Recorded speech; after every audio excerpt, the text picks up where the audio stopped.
Okay, good.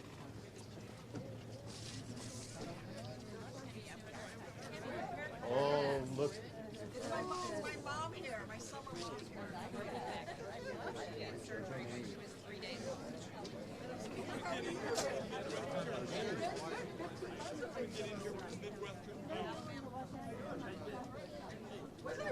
Oh my God.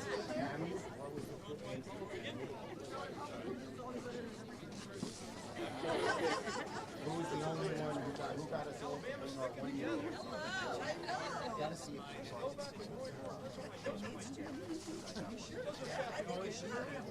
Okay, hold up the signs, everybody. Okay, great. All right, well, I want to thank our great speaker, Nancy Pelosi, and all of our friends from the House for joining. We Senate Democrats here on the steps, and we are gathered because this is a critical day for the future of health care in America.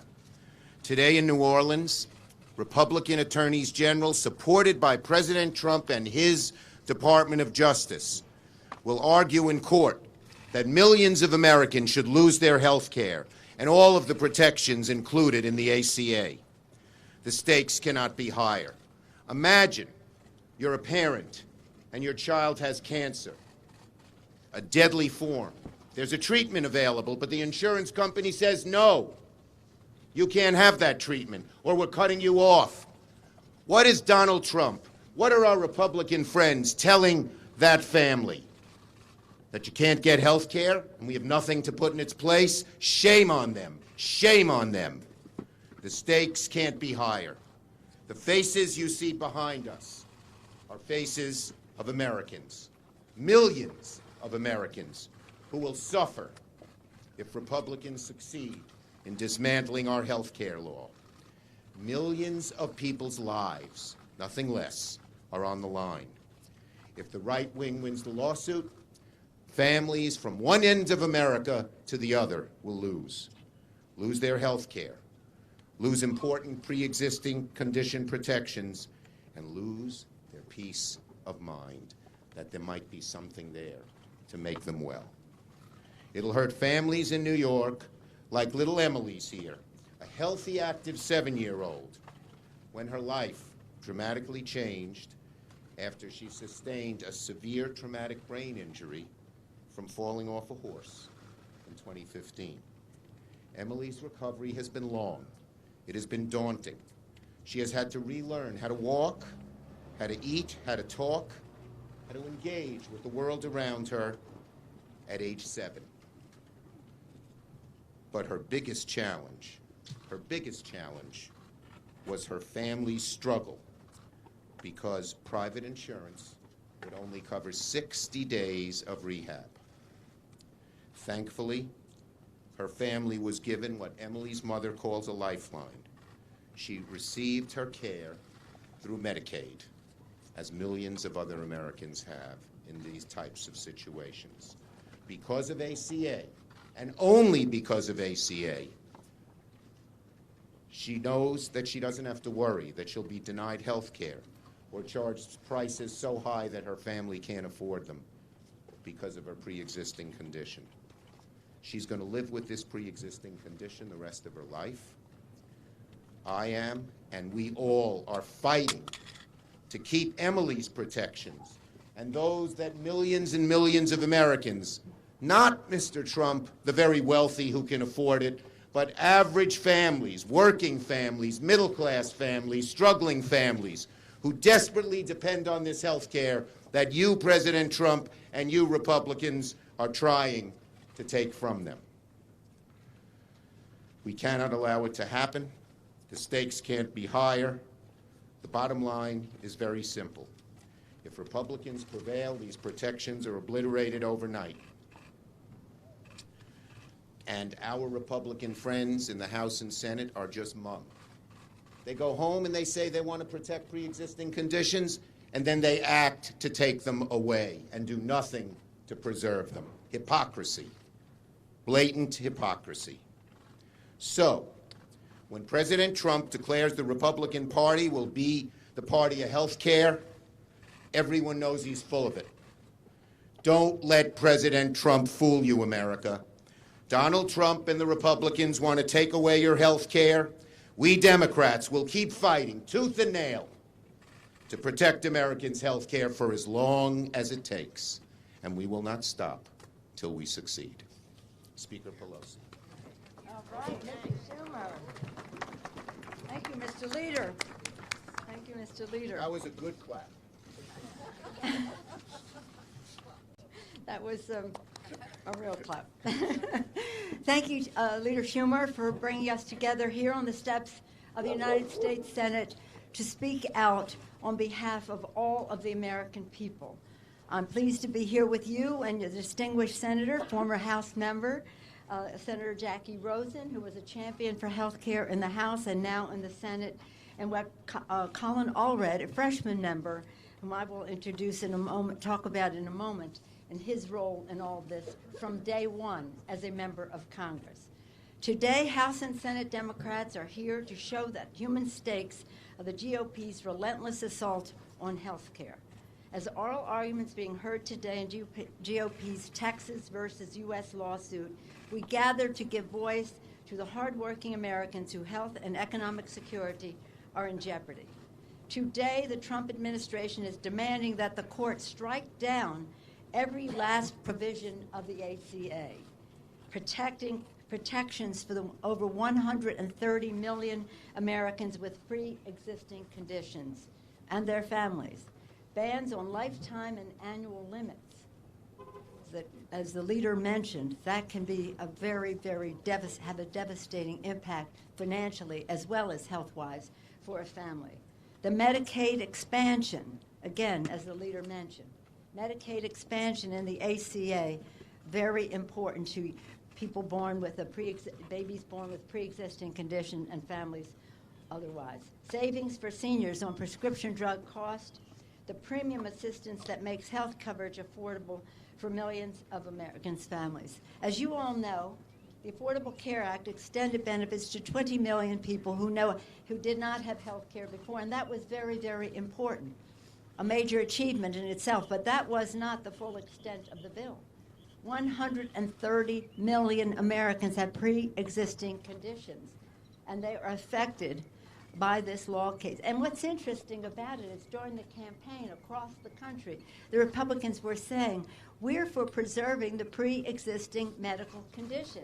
And yet they vote over and over again to prevent it, and now they're taking it to court. And the reason they think they have a chance in court is because what they did on the horrible GOP tax scam bill where they undermined the Affordable Care Act there. So every chance they get, they try to undermine the health and economic security, financial security of America's working families. The ACA is a pillar of health and economic security, standing alongside Medicare, Medicaid, and Social Security. But the GOP is showing that they want to destroy the Affordable Care Act for America's families. With the leadership of Colin Allred, as I mentioned earlier, and our outstanding freshman class, our majority voted on day one to show the full legal weight of the House against this disastrous GOP lawsuit. But more than 190 Republicans that day voted to be fully complicit in the administration's attempt to tear away health protections. Families across the nation have called on Congress to protect our care, and House Democrats are fighting for them. And may I pay tribute to the mobilization on the outside. Our inside maneuvering is very important to pass legislation, but we cannot succeed without the outside mobilizations of so many patient advocacy groups, little lobbyists, so many groups uniting and collaborating to protect our care. I thank them. I thank them for their leadership and their success. Democrats will continue to fight for the people to lower health care costs and the cost of prescription drugs, and to protect people with pre-existing conditions. I wanted to call to your attention, and I'm so proud that so many colleagues in the House and Senate are here with their examples.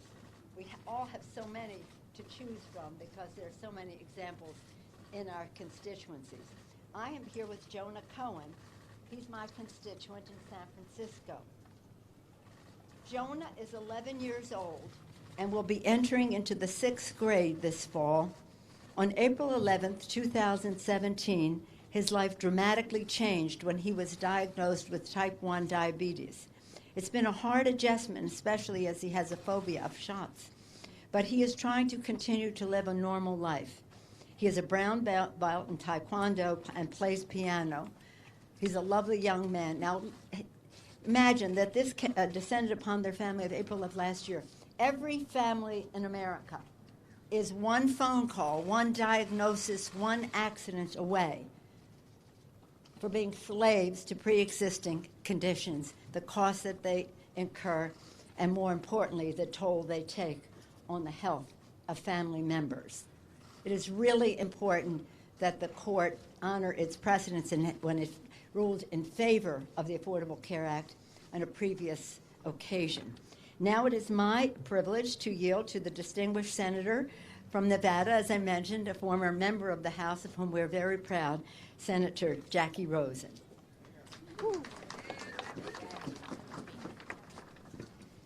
Thank you, Madam Speaker. Leader Schumer, thank you all for being here today. I want to point out to you my picture. This is Elsie. She's 8 years old. She loves to read. She loves to play outside, and right after Elsie was born, she was diagnosed with cystic fibrosis, a life-threatening genetic disease that affects thousands of people across the United States. This debilitating disease makes it incredibly difficult for Elsie and thousands of other Americans to do something just as simple as breathing. And what's even more tragic is that more than half the patients with cystic fibrosis don't live to be the age of 30.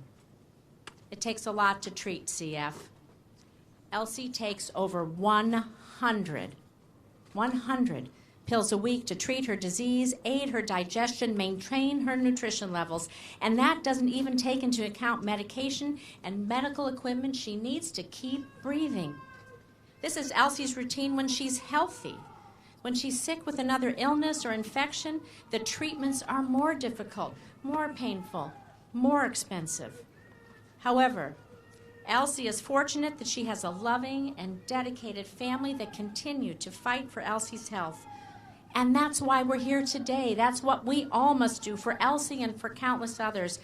Millions of people living with pre-existing conditions like Elsie are at risk of losing affordable, quality care if the ACA is struck down. And no child, no adult for that matter, should be deprived of basic health coverage they depend on to stay alive. Elsie and her family, they refuse to give up.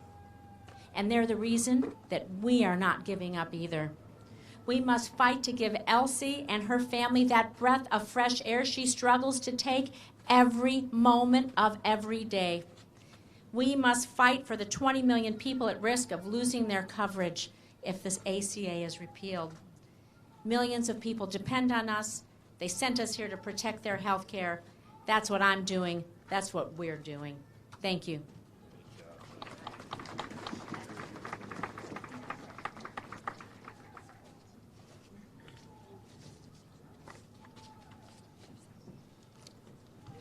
Well, good afternoon. Thank you, Speaker Pelosi, Leader Schumer, and Senator Rosen for leading the charge in this fight. It's an honor to be here fighting alongside you for Americans' health care. We are here today because of a cynical, partisan attack on our health care, the health care of hardworking Americans in our federal courts. The reality is this administration's careless lawsuit will rip away care from millions. That's why on my first day in Congress, I introduced a resolution that put the United States House of Representatives on the side of the people to protect our health care. And I was honored to be joined in that fight by many of my colleagues who are here today. My home state of Texas has the highest uninsured rate in the country. And in my home of Dallas County, 1 in 5 people don't have health insurance.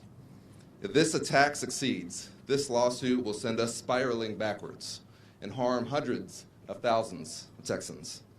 The fight to protect pre-existing conditions is personal to me. My mother is a breast cancer survivor.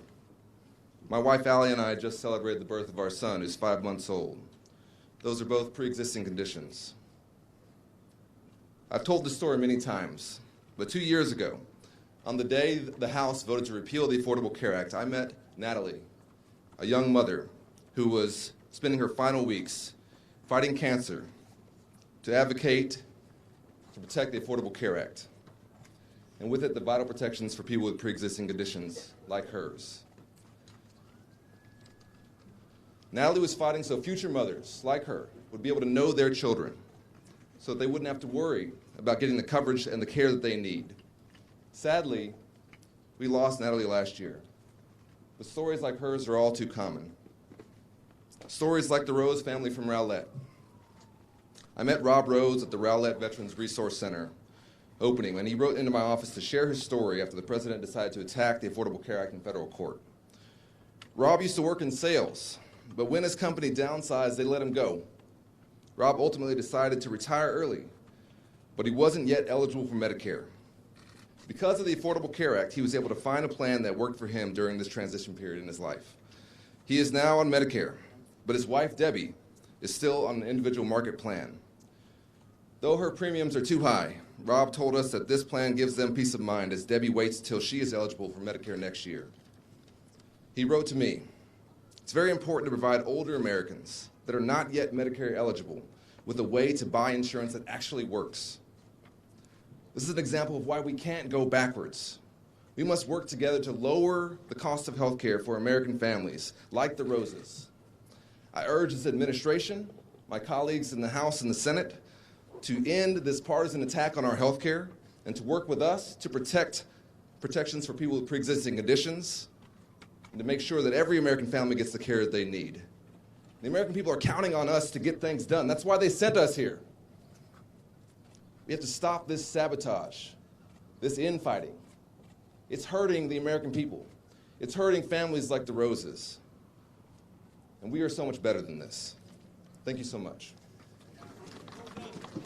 And for everyone you've heard about, the 4 families, there are scores back here and millions in America. We're all going to hold up our signs so you can see them. It's they that it's all about.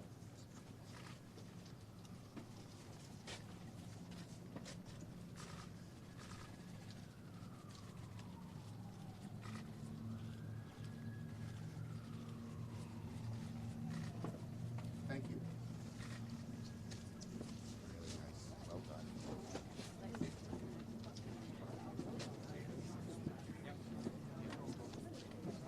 Thanks everyone for coming.